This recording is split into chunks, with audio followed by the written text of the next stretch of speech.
तारीख पे तारीख आ रही है, लेकिन अभी तक लग नहीं रहा है कि रिफाइनरी कब पूरी होगी। लेकिन लगभग 15,000 करोड़ का पर ईयर नुकसान हो रहा है सरकार का। स्थानीय लोगों के रोजगार बिल्कुल नहीं दे रहे हैं। अभी परमानेंट एम्प्लॉय की भर्ती लगभग 500 लोग परमानेंट इन्होंने भर्ती कर ली है। स्थानीय लोग बहुत ही होशियार हैं, सक्षम हैं, वो इंटरव्यू तक तो पहुंच जाते हैं, रिटर्न वगैरह पास कर लेते हैं, लेकिन इंटरव्यू के अंदर लोकल होने का उनको सजा मिलती है। हाल की स्थितियों को देखते हुए ऐसा लग रहा है कि रिफाइनरी अभी भी 2-2.5 साल और लगेंगे इसको कंप्लीट होने के अंदर, और ये लेट होने की वजह से राजस्व का बहुत भारी नुकसान हो रहा है। लगभग 10 से 15,000 करोड़ पर ईयर एक्स्ट्रा खर्चा, ब्याज और जो डेप्रिसिएशन जो लगते हैं, जो मेंटेनेंस के खर्चे हैं। मार्च 25 फिर अगस्त ऐसे करके तारीख पे तारीख आ रही है, लेकिन अभी तक लग नहीं रहा है कि रिफाइनरी कब पूरी होगी। लेकिन लगभग 15,000 करोड़ का पर ईयर नुकसान हो रहा है सरकार का। ये जो पब्लिक के पैसे का नुकसान है, इसकी लागत है वो काफ़ी बढ़ गई, और अभी 1 लाख करोड़ से ऊपर इसकी एस्टिमेट कॉस्ट हो गई, और जब तक ये पूरी होगी तब तक ये लगभग 1,30,000 करोड़ से भी बाहर इसके ऊपर खर्चा आएगा। बट दूसरी बात रही, स्थानीय लोगों के रोजगार बिल्कुल नहीं दे रहे हैं। अभी परमानेंट एम्प्लॉय की भर्ती लगभग 500 लोग परमानेंट इन्होंने भर्ती कर ली है। स्थानीय लोग बहुत ही होशियार हैं, सक्षम हैं, वो इंटरव्यू तक तो पहुंच जाते हैं, रिटर्न वगैरह पास कर लेते हैं, लेकिन इंटरव्यू के अंदर लोकल होने का उनको सजा मिलती है कि स्थानीय है इसलिए नहीं रखते हैं, इनको बाहर कर दिया जाता है। अभी तक 500 में से लगभग कम से कम 80% स्थानीय लोगों को रखना चाहिए, जबकि उसकी जगह सिर्फ 5-10 लोग ही बड़ी मुश्किल से होंगे। देखिए, खारवाल समाजों के आपके साथ में कुठाराघात हुआ है। इनके जो खाने थी, जब रिफाइनरी यहाँ लग रही थी, जमीन अधिग्रहण किया था, तब इनको आश्वासन दिया था कि जितनी आपकी खाने इसके अंदर रिफाइनरी क्षेत्र के अंदर जा रही है, उसके बदले में आपको नई जमीन अलॉट देंगे या उनको उचित मुआवजा देंगे। लेकिन वो खाली बात की बात रही। आज दिन तक उनको ना तो मुआवजा दिया, नई जमीनें अलॉट की गई। देखिए, रिफाइनरी को लेकर जो आज मुख्यमंत्री जी और केंद्रीय मंत्री, पेट्रोलियम मंत्री हरदीप पुरी जी यहाँ विजिट करने के लिए आए।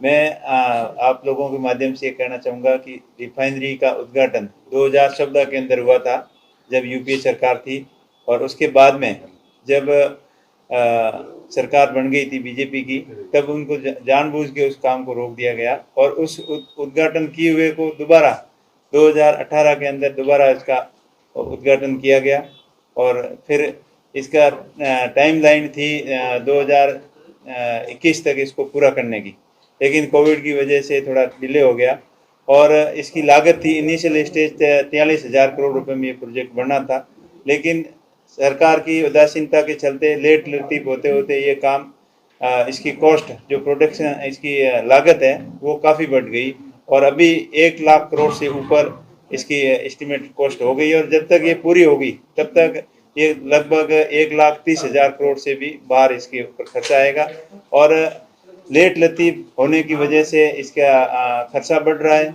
और कोविड का बहाना बनाकर उससे इसको काम देने में, और केंद्रीय जो डिसीजन था गवर्नमेंट का, वो सही समय पर नहीं होने की वजह से, और कुछ ऐसी कंपनियों को टेंडर दे दिए जो इसके योग्य नहीं थी, और उनके उल्टे सीधे कागज लगाकर और टेंडर दिए, जो जिसकी वजह से रिफाइनरी लेट हो रही है। और पहले 2023 के अंदर कंप्लीट करने की तारीख आई, उसके बाद में 2024 की, फिर 25 जनवरी की, फिर मार्च 25, फिर अगस्त, ऐसे करके तारीख पे तारीख आ रही है, लेकिन अभी तक लग नहीं रहा है कि रिफाइनरी कब पूरी होगी। लेकिन जब भी बड़े मंत्री इधर आते हैं, मुख्यमंत्री एक छोटी मोटी कोई यूनिट का उद्घाटन करके चले जाते हैं। उद्घाटन तो एक ही बार होता है जब फुल प्रोडक्शन में आती है, लेकिन अभी की हाल की स्थितियों को देखते हुए ऐसा लग रहा है कि रिफाइनरी अभी भी 2-2.5 साल और लगेंगे इसको कंप्लीट होने के अंदर, और ये लेट होने की वजह से राजस्व का बहुत भारी नुकसान हो रहा है। लगभग 10 से 15,000 करोड़ पर ईयर एक्स्ट्रा खर्चा, ब्याज और जो डेप्रिसिएशन जो लगते हैं, जो मेंटेनेंस के खर्चे हैं, उनके लगभग 15,000 करोड़ का पर ईयर नुकसान हो रहा है सरकार का। ये जो पब्लिक के पैसे का नुकसान है, इनको सही ढंग से मॉनिटरिंग नहीं होने की वजह से रिफाइनरी ये डिले पे डिले होती जा रही है।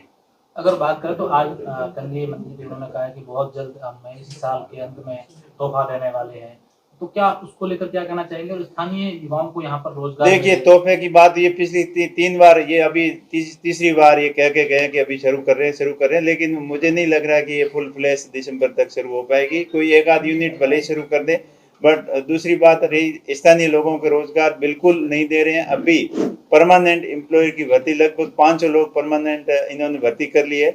स्थानीय लोग बहुत ही होशियार हैं, सक्षम हैं, वो इंटरव्यू तक तो पहुंच जाते हैं, रिटर्न वगैरह पास कर लेते हैं, लेकिन इंटरव्यू के अंदर लोकल होने का उनको सजा मिलती है कि स्थानीय है इसलिए नहीं रखते हैं, इनको बाहर कर दिया जाता है। अभी तक 500 में से लगभग कम से कम 80% स्थानीय लोगों को रखना चाहिए, जबकि उसकी जगह सिर्फ 5-10 लोग ही बड़ी मुश्किल से होंगे, वो भी जिनके एड्रेस बाहर के हैं, जैसे मूल निवास कहीं अहमदाबाद का है या दिल्ली का है या बाहर का है, वो लोग बड़ी मुश्किल से कोई 2-4 यहाँ आए हैं। बाकी स्थानीय नाम का सुनते ही एक को यहाँ नहीं रखते, इंटरव्यू के अंदर अयोग्य घोषित करके बाहर निकाल दिया जाता है, और लिखित में चाहे वो कितने ही नंबर लिए। तो स्थानीय लोगों के साथ में बिल्कुल कुठाराघात हो रहा है, उनके हकों के साथ में कुठाराघात हो रहा है। और स्थानीय लोगों को बहुत बड़ी उम्मीद थी कि रिफाइनरी यहाँ लगेगी तो हमें यहाँ इस रोजगार मिलेगा। यहाँ इलेक्ट्रिकल के अंदर हो, चाहे मैकेनिकल में हो, चाहे दूसरे किसी भी ट्रेड के अंदर बच्चे यहाँ के कैपेबल हैं, योग्य हैं, अच्छी इंजीनियरिंग कॉलेज से इंजीनियरिंग डिग्री डिप्लोमा और की हुई है, लेकिन इनको ले नहीं रहे हैं।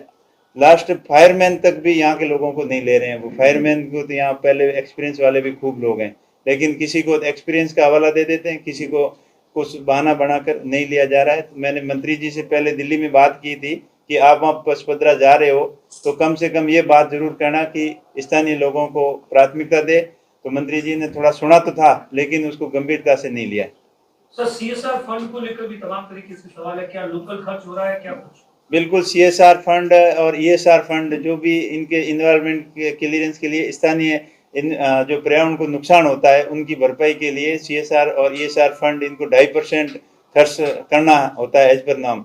लेकिन अभी सुनने में ऐसा आ रहा है कि उनको 2.5% से घटाकर 0.25 कर दिया, जो भी ये भी स्थानीय लोगों के साथ में बड़ा कुठाराघात हुआ है, क्योंकि ये स्थानीय लोगों का हक है और पर्यावरण को जो क्षति पहुंची है उसको पुनर्भरण के लिए इस फंड के द्वारा स्थानीय लोगों के जो मूलभूत सुविधाएं हो, चाहे पर्यावरण के लिए पेड़ पौधे लगाने हो, उन सभी फैसिलिटीज के लिए ये सीएसआर फंड होता है। लेकिन कंपनी ने अभी सीएसआर फंड पूरा यहाँ खर्च किया नहीं, और थोड़ा बहुत जो भी किया है वो इनिशियल कॉस्ट जो पहले 40,000 करोड़ जी इनकी एस्टिमेट वैल्यू थी, उसका कुछ परसेंटेज वो पहले एक बार खर्च कर दिया। लेकिन अभी जैसे 1 लाख करोड़ से ऊपर फंड इनकी कॉस्ट आ रही है, तो उसका जो 2.5% जो खर्च करना चाहिए था वो बिल्कुल नहीं किया है, और खाली खाना पूर्ति की है। और स्थानीय लोगों के कई रास्ते अवरुद्ध हो गए थे, थोड़े बहुत कहीं बने हैं, लेकिन जितने बढ़ने थे उतना काम नहीं हुआ। आसपास की स्कूलों की हालत बहुत ख़राब है और सड़कों की हालत ख़राब है, पीने के पानी की सप्लाई बिल्कुल नहीं है, ना ही लाइट की व्यवस्था ठीक है। ये सारे काम इस सीएसआर फंड से होने थे, और ये इतना पूरा जो एज पर नॉर्म्स पूरा पैसा खर्च करती है कंपनी, तो सब सारे काम इसमें संभव हो सकते हैं।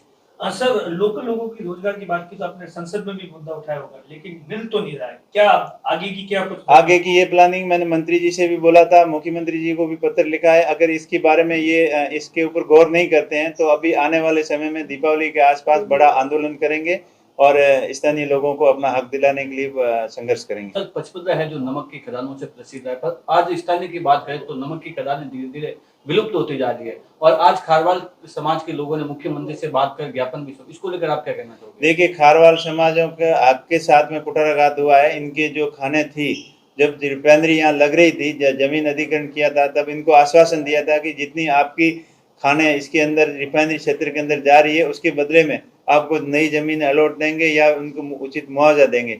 लेकिन वो खाली बात की बात रही, आज दिन तक उनको ना तो मुआवजा दिया, नई जमीनें अलॉट की गई। उनके हक के साथ में कुठाराघात हुआ है, उनकी मांग जायज है।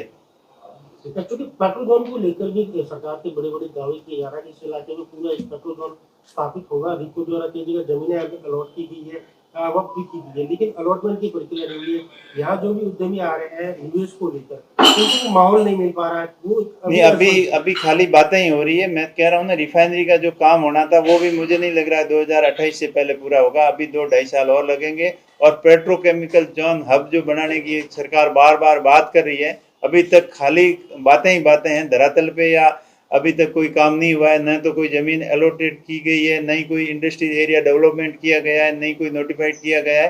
खाली बातें ही बातें हो रही है और बातों से काम नहीं चलना। इनकी यहाँ करने की इच्छा ही नहीं है। रॉ मटेरियल है वो जामनगर, गुजरात या अन्यत्र ले जाने की इनकी इच्छा है। अगर यहाँ इनकी करने की इच्छा होती तो अभी तक इंडस्ट्री एरिया का डेवलपमेंट होना शुरू हो जाता, जमीन अलॉट होती। और दूसरी बात कि इस रिफाइनरी से निकलने वाला कच्चा जो रॉ मटेरियल है, उनके व्यापारियों के अंदर भी एक शंका है कि हमें किस रेट पे मिलेगा। हो सकता है कोई बड़ा व्यापारी आके थोक में पूरा माल खरीद लेगा, इनको रॉ मटेरियल नहीं मिलेगा तो फैक्ट्री लगा के क्या करेंगे। तो ये भी उनके अंदर संशय है। तो सरकार की स्पष्ट नीति होनी चाहिए और व्यापारियों को पूरा भरोसा दिलाए कि आप इन्वेस्ट करें, फैक्ट्री लगाएं, आपको 10-15% कम दर पे मार्केट वैल्यू से, जो इंटरनेशनल मार्केट वैल्यू है उनसे कुछ रियायत दर पर आपको मटेरियल दिया जाएगा। या इंडस्ट्रीज आप लगा रहे हो तो उसमें जीएसटी में हो या और किसी भी प्रकार की प्रोडक्शन पे हो, सेल पे हो, कुछ अलग से विशेष छूट दें ताकि यहाँ नया इंडस्ट्री एरिया डेवलपमेंट हो सके।